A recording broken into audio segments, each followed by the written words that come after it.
Hey folks, it is Dr. Holly Lucille here for Natural Partners Full Script Television and Healthy Happenings, where once again we talk about what's happening in the world of health. And today it's one of my favorite subjects. We're talking about plants, herbs, botanical medicines, these lovely things that have medicinal properties to them. And more specifically, today we're going to be talking about maca, but maca with a twist.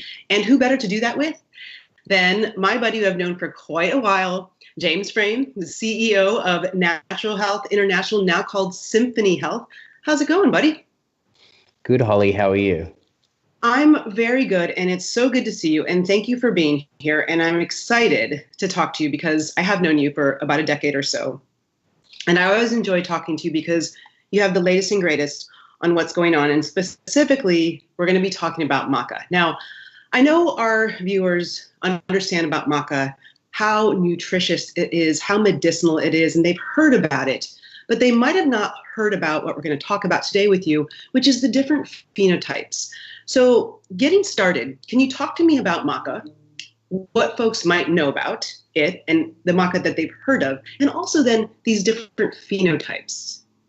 For sure. So obviously everybody pretty much knows about maca, and maca has been cultivated and used in Peru for about 2,000 years.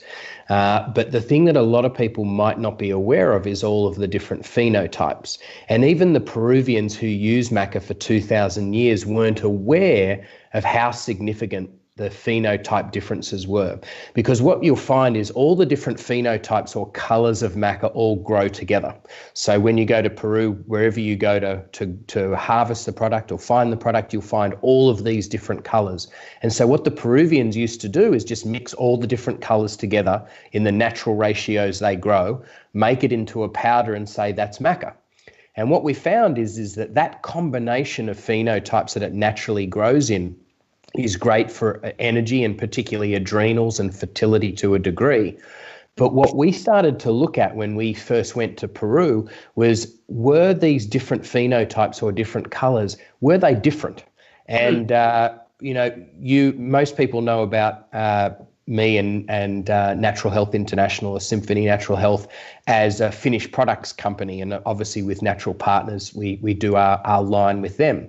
But what people might not be aware of is that we actually originally started as raw materials and clinical research, and about 20 years ago, and we actually supplied the biggest herbal extraction companies in the world. We used to do about 200 tons of St. John's wort every year, 150 tons of kava, and we started working with maca because we were supplying companies in the United States and Europe.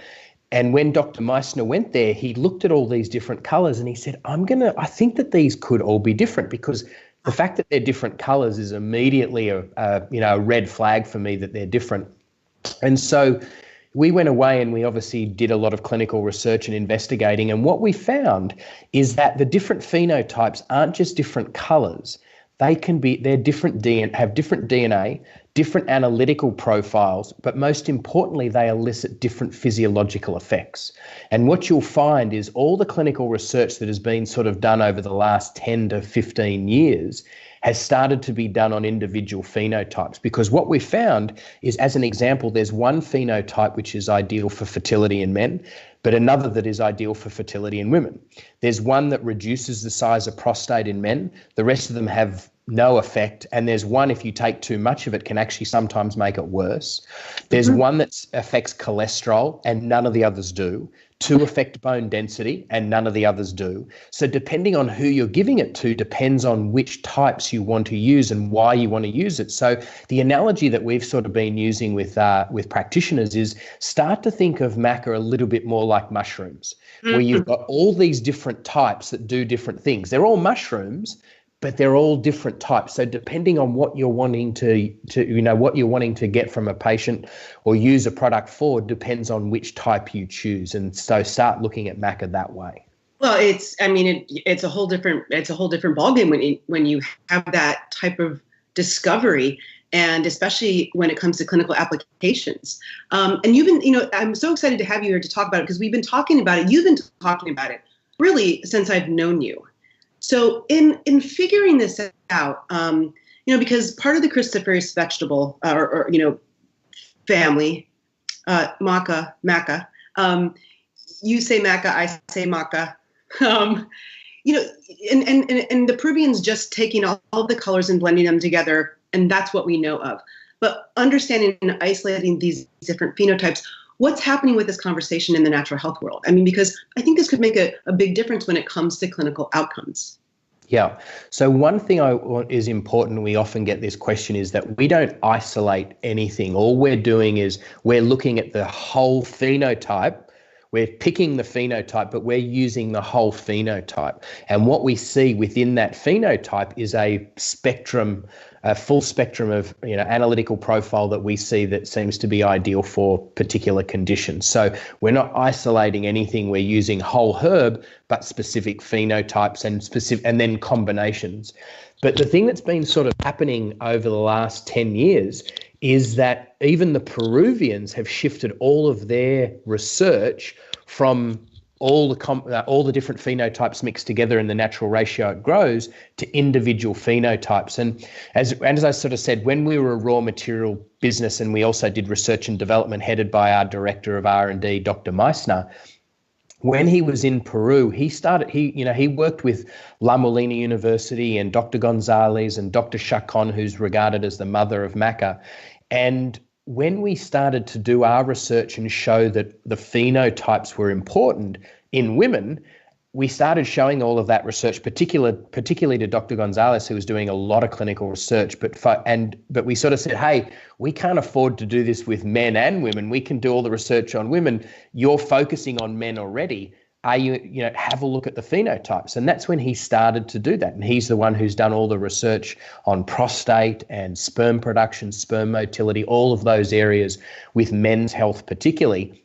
And now over that last sort of decade, the entire shift with maca has been to looking at phenotypes, to find, which is the one that we want to use for particular conditions. So yeah, that's been the big shift. And if you have a look at, a lot of the clinical research, I think we're now at about 50 or 60 clinical trials, or not just clinical trials, but pharmacology, but papers looking at how different phenotypes work differently. So there's sort of no debate about it now. So speaking of clinical trials and publications, I've recently seen some abstracts that have been published with you jointly with the American Botanical Council and the United States Agricultural, or I would say USDA. The U.S. Department of Agriculture, the USDA. Yeah, tell me about that. That was pretty exciting to see. I mean, and on this subject. Yeah, absolutely. So, excuse me. So yeah, we obviously when a herb has been used for 2,000 years a particular way and has a lot of traditional uses, there's a lot of tradition there. And so when you start to come in and start to shake things up and change the status quo, the phrase is what you're immediately, you get resistance and then anger and then, acceptance or whatever that process. So we're sort of we've gone through all of that. Let me assure you, we've had some challenges with that, which I won't go into. But what was exciting is that Dr. Meissner about 3 years ago said, "Look, I'm over all of this debate. We're going to DNA profile, analytically profile. We've already partially done that in our clinical trials, but we're going to do it with everything, and we're just going to publish a paper and unequivocally prove once and for all that they're different colors, different DNA, different analytical profiles, and we have 50 or 60 papers talking about different physiological effects, and then different clinical applications for them as well." Absolutely. Yeah. And so we went away and we did that, and we published that about 2 years ago, and that came out not at Expo West this year, but last year. And Mark Blumenthal, who I've known for 20 years because of our days of St. John's Wort and Carver, he sort of came up to me at Expo and he said, "So I've seen your paper, really interesting. You've sort of laid down the gauntlet.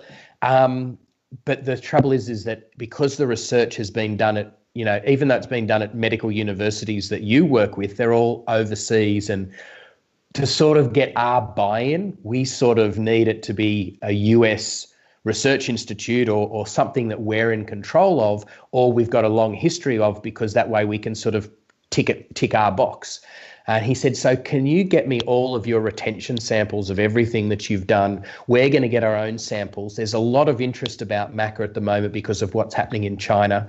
The USDA is interested in all of this also because of spiking and raw ingredients and where they come from. Products sort of being people playing around with products. What's that word? Anyway, I forget the word. Tampering with, yes. So we're sort of really interested in this subject. So we did all of that, and they went away and did a lot of research. And then the abstracts that you saw were the ones that came out at Expo West this year, which was basically the USDA and went away and replicated what we did and came up with the same results, that all the phenotypes have different DNA and different analytical profiles. So yeah, it's sort of those full papers, we're waiting with bated breath for when they're going to be coming out. They should hopefully be coming out in the next 2 to 3 months. But when that happens, that we're going to be really amplifying that story and going into a lot of detail about not only that, but what the different phenotypes do. Because one of the things that's been concerning for us is that there's a lot of maca companies out there that are actually making statements about phenotypes that are wrong, and they actually don't know what they're talking about. So that's the irony of all ironies, is everyone said that phenotypes, are all the same, and now that the stuff's come out, people are starting to jump to conclusions which might not be correct. Right. And so the USDA is interested in this for obvious reasons. The American Botanical Council was like, let's get some legit over here on the United States side. You're like, bring it on, check that box. These are going to come out soon. So as far as maca and phenotypes is concerned, what's the future? What can we start telling practitioners about sort of, and I totally understand what you're talking about as far as that resistance, especially with something that's been around forever, has these traditional uses for that, things that we have in our mind. We get sort of stuck to, we get, adhered to, we get attached to, and to have some new information come in. Sometimes it's hard being human beings. So what can you tell the practitioners that are watching? What is the future of maca and phenotypes? Yeah. So, well, the premise of all herbs, as we know, the foundation is obviously quality. You want to have products that work.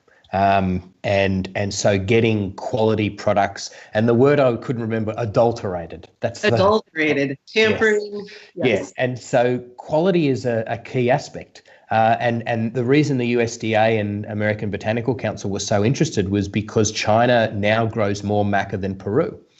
And currently, the quality of the maca coming out of China is about half of what you find in Peru. There was also at one stage where the red phenotype wouldn't grow in the regions where they were growing it. So quality is key with any herb. And then when it comes after quality, the other aspect is stability. And what is the actual active ingredient? And like we end up finding out with all herbs, it's never one magic marker. There's, the reason that herbs work so well, and often they work in multiple ways, is because they have a very complex array of active ingredients. And so for us, again, it's finding the phenotype and using the full spectrum of that phenotype. And also making sure it's stable. So, macamides and macaines and glucosinolates and alkaloids, there's a whole spectrum. The funny thing that we found out is that with macamides and macaines, they're really sort of indications of authenticity versus quality.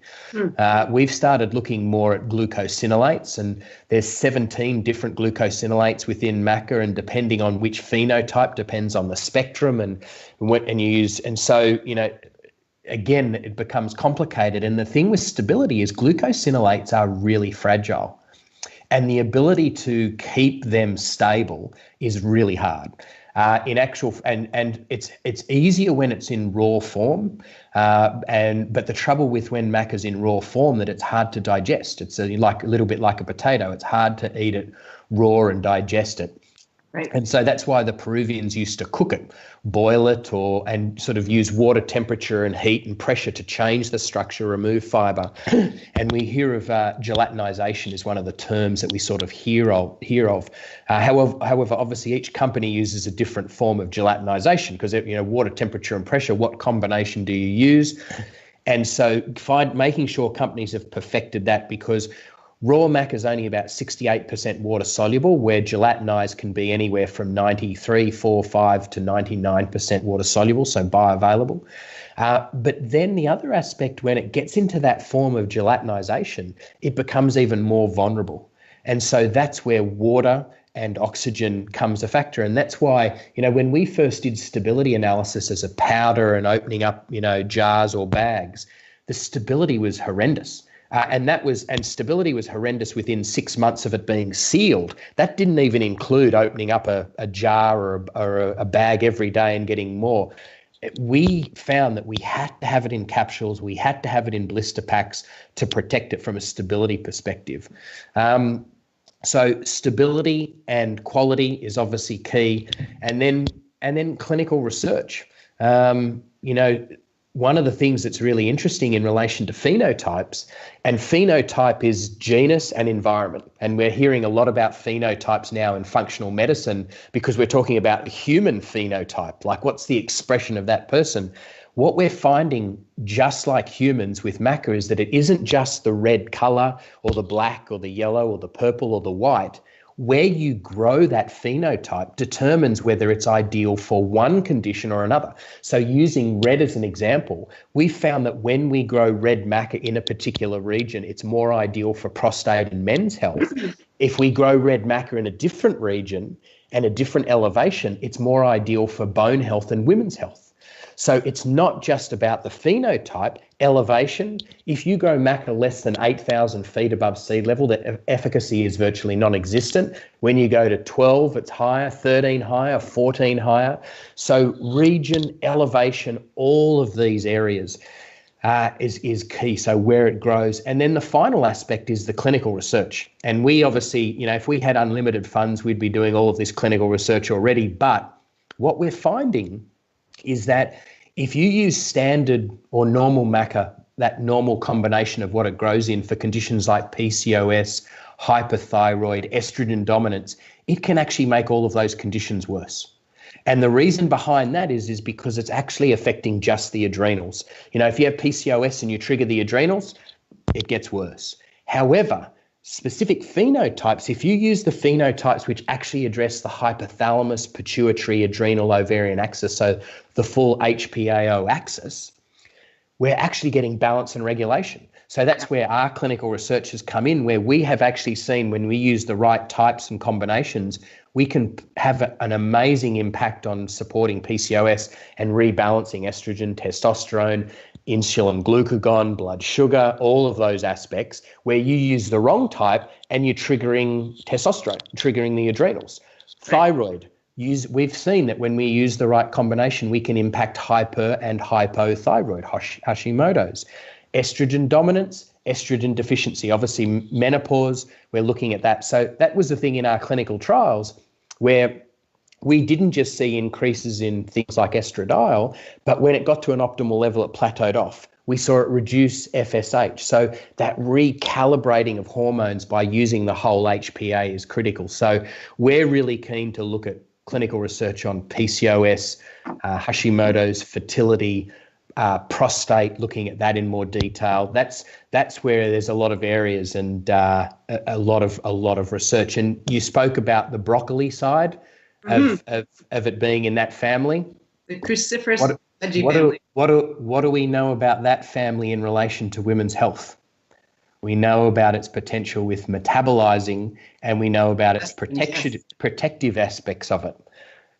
there's some research that we are actually involved in looking at that area as well. So it's really interesting, the fact of balancing and regulating hormones, but the other aspect of detoxifying, metabolizing, and potentially protecting the body from that side. So I think you have just really summed up the lesson about learning, which is, I don't think learning is to fill up. I think it's actually to empty your cup, because some of the information that you've shared with us today, especially on this herb, and you know, it's why it's one of my favorite subjects to talk about, just botanical or plant medicine. As you said, you know, these wonderful medicinal qualities of these plants have so many different capacities to affect molecular targets in the body. You know, when you take a COX-2 inhibitor, it does what?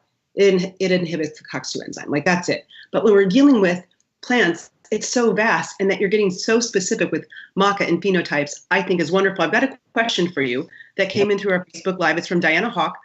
Are your phenotypes of maca already clearly labeled?